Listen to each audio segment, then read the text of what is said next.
दूर सुदूर जंगल में, कुटिया में जीवन गुजारने वाली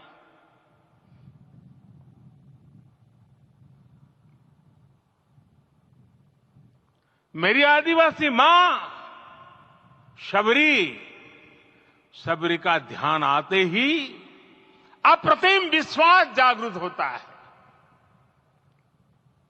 मां शबरी तो कब से कहती थी, राम आएंगे।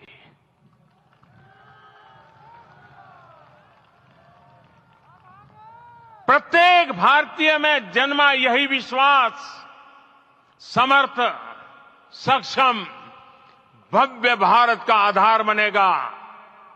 और यही तो है देव से देश और राम से राष्ट्र की चेतना का विस्तार। हम सब जानते हैं कि निषाद राज की मित्रता सभी बंधनों से परे है। निषाद राज का राम के प्रति सम्मोहन, प्रभु राम का निषाद राज के लिए अपनापन कितना मौलिक है। सब अपने हैं, सभी समान है। प्रत्येक भारतीय में अपनत्व की, बंधुत्व की ये भावना समर्थ, सक्षम, भव्य, दिव्य भारत का आधार बनेगी। और यही तो है देव से देश और राम से राष्ट्र की चेतना का विस्तार। साथियों, आज देश में निराशा के लिए रत्ती भर भी स्थान नहीं है। मैं तो बहुत सामान्य हूं, मैं तो बहुत छोटा हूं।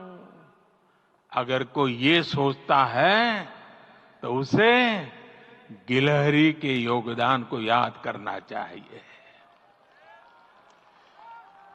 गिलहरी का स्मरण ही हमें हमारी इस हिचक को दूर करेगा, हमें सिखाएगा कि छोटे बड़े हर प्रयास की अपनी ताकत होती है, अपना योगदान होता है।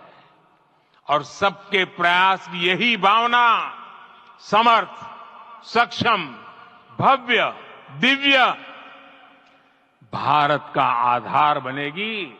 और यही तो देव से देश और राम से राष्ट्र की चेतना का विस्तार। साथियों, लंकापति रावण प्रकांड ज्ञानी थे, अपार शक्ति के धनी थे, लेकिन जटायु जी की मूल्य निष्ठा देखिए। वे महाबली रावण से भिड़ गए।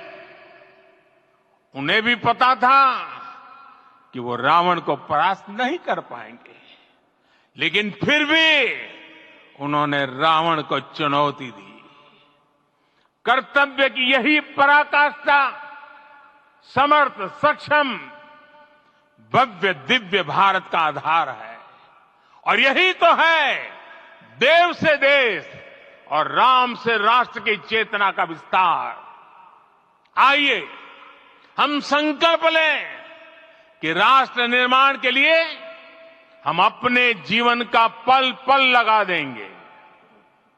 राम काज से राष्ट्र काज, समय का पल पल, शरीर का कण कण राम समर्पण को राष्ट्र समर्पण के ध्येय से जोड़ देंगे।